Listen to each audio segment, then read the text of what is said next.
नमस्कार, daily post Punjab Haryana Himachal देख रहे हैं आप। मैं हूं गौतम ठाकुर। कार्यक्रम हरियाणा पोस्ट में आपका स्वागत है।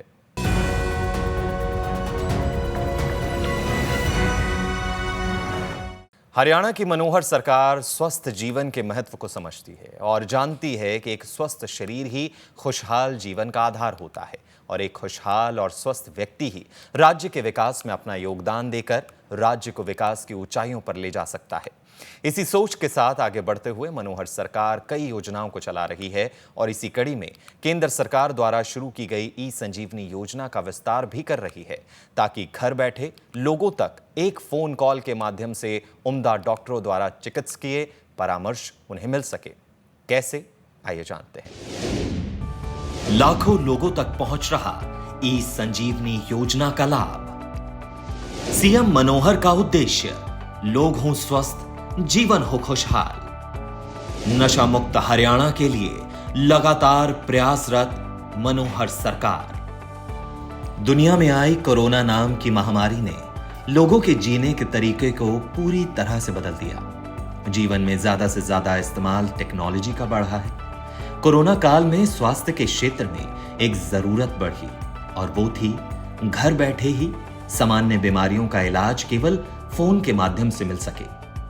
हरियाणा की मनोहर सरकार ने इस जरूरत को गंभीरता से समझा और केंद्र की मोदी सरकार द्वारा चलाई जा रही ई संजीवनी योजना, जिसका मकसद था उन गरीब लोगों को स्वास्थ्य सुविधा प्रदान करवाना जो किन्हीं कारणों से डॉक्टर के पास नहीं जा सकते।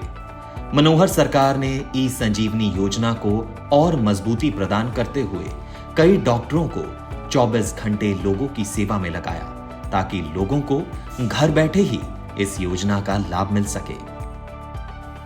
ई संजीवनी के माध्यम से हम सब लोग, क्योंकि डॉक्टर के साथ परामर्श करके इलाज करवाया है और ऐसे लाखों लोग ऐसे हैं जो इस पद्धति से लाभान्वित हुए हैं। विशेष तौर पर जब कोविड का ये समय आया था तो कोविड के समय अच्छे व्यक्ति भी चाहते हुए भी अस्पताल में जाने से कई बार कठिनाई होती थी, क्योंकि उस समय किसी व्यक्ति से बात नहीं करनी, मास्क पहन के रखना है, किसी के संपर्क में नहीं आना है। तो सबको लगता था कि भले मैं अस्वस्थ हुआ हूं लेकिन मेरा इलाज केवल फोन से बात करने के बाद ही परामर्श से हो जाना चाहिए। और उस समय बहुत बड़ा लाभ इसके कारण से, ई संजीवनी के कारण से हम लोगों ने उठाया है। और इसी प्रकार पीजीआई चंडीगढ़ में भी हमारा उनके साथ भी करार है, तो 8 डॉक्टर लगातार राउंड द क्लॉक वहां बैठते हैं। तो ऐसे 30 डॉक्टर्स एट ए टाइम ये हमको हर प्रकार की बीमारी का उचित परामर्श देने के लिए बैठे हैं। इसका लाभ उठाने के लिए लाखों लोगों ने, 1,02,000 लोगों ने, जो मेरे पास ठीक आंकड़ा है, अभी तक इसका लाभ उठाया है। तो मित्रों, डॉक्टर से बात करके अपनी संतुष्टि से, और हम ये जो डिजिटल स्वास्थ्य की सेवा है इसका लाभ हम लोग उठा रहे हैं। और निश्चित रूप से जो लोग डॉक्टर के पास जाने से कतराते हैं, कई बार उनको अच्छा लाभ इसमें से मिलता है और वो डॉक्टर के पास जाकर के उनको प्रतीक्षा नहीं करनी पड़ती और आसानी से एक प्रकार से इलाज करवा सकते हैं। ई संजीवनी योजना ने न केवल लोगों को फायदा दिया है, बल्कि अस्पतालों पर भी पड़ने वाले मरीजों के दबाव को भी कम किया है, जिससे डॉक्टर अस्पताल में पहुंचने वाले गंभीर अवस्था के मरीजों को और वक्त और ज्यादा अच्छा इलाज दे पाते हैं। ई संजीवनी लोगों को लगातार सुविधा दे रही है और लोग भी बढ़ चढ़कर इस योजना का लाभ उठा रहे हैं। दूसरा लाभ अस्पतालों को भी होता है। अस्पतालों में मरीजों का जो दबाव है वो भी कम होता है, डॉक्टर के पास भी दबाव कम होता है। तो इतने टेलीफोन के माध्यम से जितने लोग ओपीडी का अथवा अन्य बीमारियों का जो परामर्श लेते हैं इस टेली परामर्श से, और उनको भी सबको लाभ होता है।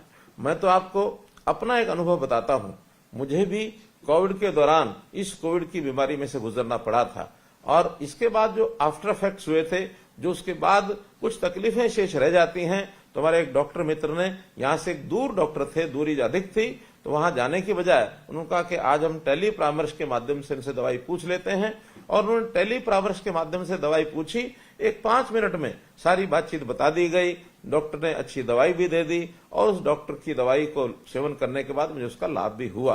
तो वास्तव में इस टेली परामर्श की पद्धति से जिनके पास कंप्यूटर या इंटरनेट के साथ लगा हुआ कंप्यूटर है अथवा एंड्रॉइड का फोन है, वीडियो कॉल अथवा लाइव चैट के माध्यम से वो टेली कन्वर्सेशन करके और इस दवा का प्रारंभ कर सकते हैं। अभी ई संजीवनी के माध्यम से ओपीडी का जो जोर है, ओपीडी का जो दबाव है, वो भी काफी कम हो गया है। तो इस प्रकार से हम लोगों ने अपने स्पेशलिस्ट को जो बैठाया है, उन स्पेशलिस्ट की अच्छी जो दवाई हमको मिलती है, इसका लाभ सब लोगों को होता है। अभी जब ये ई संजीवनी प्रारंभ हुई थी तो उस समय 13 कॉल प्रतिदिन मात्र आती थी और अब धीरे धीरे बढ़कर के सभी 30 डॉक्टर्स के पास 500 कॉल्स के लगभग ये आनी शुरू हो गई हैं, अर्थात 15 से 20 कॉल तक प्रतिदिन आती हैं जो इन डॉक्टर से परामर्श ले सकते हैं। इसमें पीजीआई जो हमारा चंडीगढ़ है, इस पीजीआई चंडीगढ़ और पीजीआई रोहतक, इनकी दोनों की भूमिका भी बहुत ही अधिक इस प्रकार से पाई जाती है। ई संजीवनी योजना के माध्यम से उच्च कोटि की स्वास्थ्य सुविधा गरीब से गरीब वर्ग के लोगों तक पहुंचाना ही मनोहर सरकार का उद्देश्य है और इस उद्देश्य को हासिल करने में मनोहर सरकार का साथ दे रही है ई संजीवनी योजना। वहीं स्वास्थ्य के क्षेत्र में डॉक्टरों की कमी को पूरा करने के लिए मनोहर सरकार ने 2014 में एक सपना देखा कि हरियाणा के हर जिले में एक ना एक मेडिकल कॉलेज होना चाहिए और इसी सपने को पूरा करने के लिए मनोहर सरकार लगातार आगे बढ़ रही है। क्योंकि कई बार गरीब व्यक्ति वो पैसा नहीं दे सकता, तो गरीब से गरीब व्यक्ति को भी उच्च कोटि की जो स्वास्थ्य सेवाएं हैं ये उनको मिलने लगी हैं। हमने वैसे स्वास्थ्य के क्षेत्र में बहुत सी और योजनाएं बनाई हैं। जहां तक डॉक्टर की उपलब्धता का विषय है, जब 2014 में हमने देखा कि हमारे यहाँ जितनी पॉपुलेशन है उसके हिसाब से डॉक्टर्स की संख्या बहुत कम है, तो उस समय मेडिकल कॉलेजेस की संख्या बढ़ाने का हमने निर्णय लिया और ये कहा था कि हर जिले में कोई ना कोई मेडिकल कॉलेज होना चाहिए। मुझे इस बात का संतोष है कि आज बहुत से मेडिकल कॉलेज नए खुल चुके हैं। जो एमबीबीएस की उस समय 700 सीटों का प्रवेश होता था, वो लगभग 1900 सीटों का प्रवेश अब होने लग गया है और जितने मेडिकल कॉलेज अब पाइपलाइन में हैं, उस समय मात्र 6 मेडिकल कॉलेज काम कर रहे थे, आज 14 मेडिकल कॉलेजेस काम कर रहे हैं और आने वाले समय में जितने पाइपलाइन में मेडिकल कॉलेजेस हैं, इससे 3 वर्ष 4 वर्ष के अंदर ये लगभग 25 मेडिकल कॉलेज हो जाएंगे और 3500 मेडिकल कॉलेज में एमबीबीएस की सीटें ये उपलब्ध हो जाएंगी। इसी प्रकार पीजी की सीटें भी ये बहुत बढ़ रही हैं। तो हम इन डॉक्टर्स की जो जैसे ही संख्या बढ़ेगी, हम गांव के दूर दराज क्षेत्रों में भी अपने डॉक्टर्स को उपलब्ध करा सकेंगे। डॉक्टर्स के साथ साथ पैरामेडिक्स, नर्सिंग, इनको भी, फिजियोथेरेपी, ऐसे कॉलेज को भी बढ़ावा दे रहे हैं ताकि इससे भी डॉक्टर्स के काम में, इलाज करने की इस पद्धति में और सुविधा हमको मिले।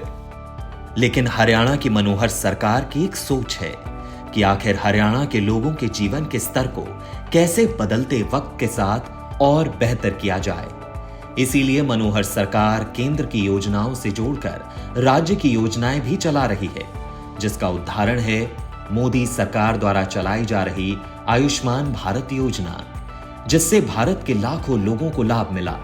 लेकिन हरियाणा की मनोहर सरकार ने आयुष्मान योजना के साथ चलाई चिरायु योजना, जिससे इस योजना का लाभ पाने वाले लोगों की संख्या में बेहतर बढ़ोतरी होती हुई नजर आई। वहीं स्वास्थ्य के क्षेत्र में मनोहर सरकार लगातार कई योजनाएं भी चला रही है।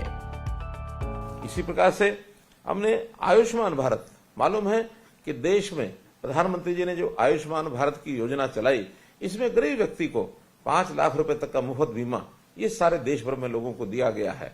हरियाणा में ऐसे 15.5 लाख परिवारों को इस बीमा का लाभ होने वाला था। हमने साथ में चिरायु योजना बनाई, जिसके कारण से ये संख्या 29 लाख परिवार इसमें कुल मिलाकर शामिल हो गए।